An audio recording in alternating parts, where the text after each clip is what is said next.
thought I was going to be able to print this, but it didn't happen. So this is, for all of you who don't know, this is the Virgin of Guadalupe on the back of my MacBook, so that the apple doesn't show.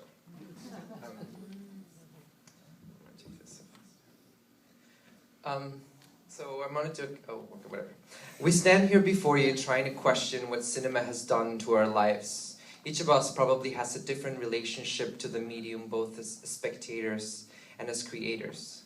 We all have watched queer films as teenagers in an attempt to find ourselves reflected like mirrors, to search for hope in our own lives and our identity. Take a moment again and close your eyes. Think about the first gay kiss you saw in the big screen. Were you out to your family yet? Did it give you the courage to stand up against an army of homophobes? Did it make you realize that you were different? Did you felt fear, hope, or excitement? Did you buy the VHS in secret, locked yourself in your room and masturbated to the thought of joining Gael Garcia and Diego Luna in their threesome? I did.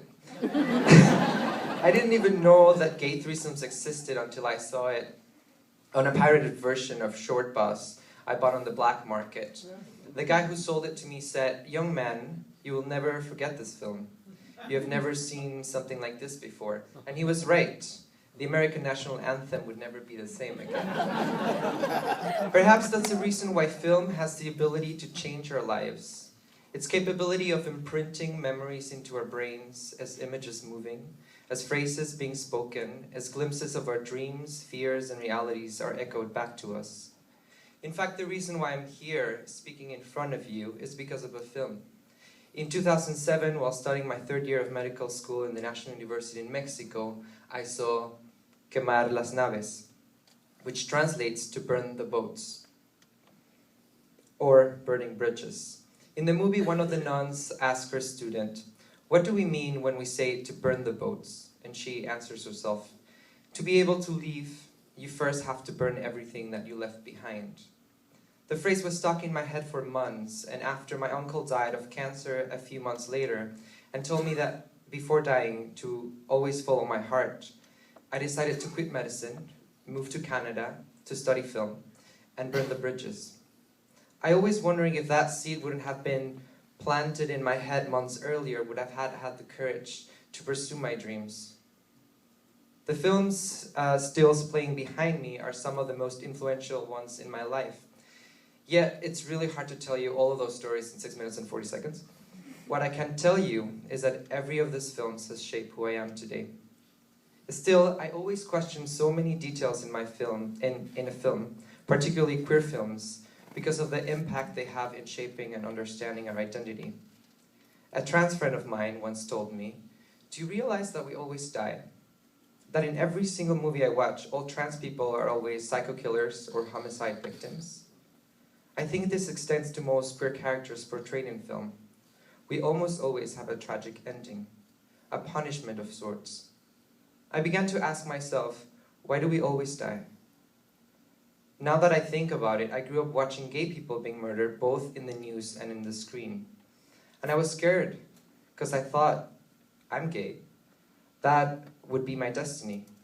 That any deviancy from heterosexuality and heteronormativity would ultimately result in death by suicide, murder, or AIDS. I recently visited the tomb of Oscar Wilde in Paris. On the back of it, it reads, "For his mourners will be outcast men, and outcasts always mourn." I pondered on this phrase for days.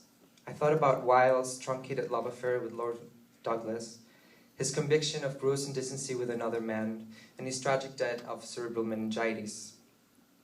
A story perfect for the gay movie Wild, made in 1997, where his part is played by Stephen Fry, a character that I saw myself reflected both as an artist and for being bullied and gay bashed for being openly gay in high school. It made me question my role as an outsider, an outcast who never feels quite adequate in society. Yet, don't get me wrong, I'm grateful to stand where I do. For me, this position has always given me a vantage point, the capacity to see in surface phenomena the meaning of deeper realities, to see the hidden structure below the surface, a quality that feminist Chicano, lesbian writer Gloria Anzaldúa calls La Facultad. She writes, "Those who are pushed out of the tribe for being different are likely to become more sensitized when not brutalized into insensitivity. Those who do not feel psychologically or physically safe in the world are more apt to develop this sense. Those who are pounced on the most have it the strongest. The females, the homosexuals of all races, the dark-skinned, the outcast, the persecuted, the marginalized, the foreign. When we're up against the wall, when we have all sorts of oppressions coming at us, we're forced to develop this faculty so that we'll know when the next person is going to slap us or lock us away. It is an acute awareness mediated by the part of our psyche that does not speak, that communicates in images and symbols which are the faces of feelings. As the ones possessing this sensitivity, we are excruciatingly alive to the world. It is a survival tactic that people caught in between worlds unknowingly cultivate. For his mourners will be outcast men, and outcasts always mourn." The dictionary definition of mourning is to show the customary signs of grief for a death.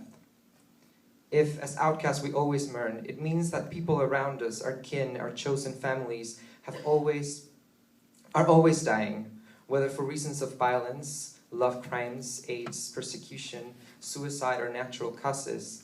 This leads to an intimate relationship to loss and grief that, as mourners, would develop. To be quite honest, I'm tired of seeing my fellow LGBTQ folks die on screen. I'm wondering, how can we move beyond that? Is this perpetual state of grief natural, or have we just accepted that role?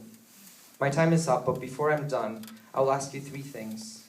1, that when you watch a movie, particularly on the mainstream media, to not just accept the death or tragic ending of our characters, to question it, to challenge it. 2, for all the filmmakers in the room, to think twice before killing a character in one of your films. And 3, that for the next 60 seconds, we have a minute of silence for all the LGBTQ characters that have died in cinema's history, but also for the heroes and sheroes of our communities that have passed away and which stories are not always make it into the big screen.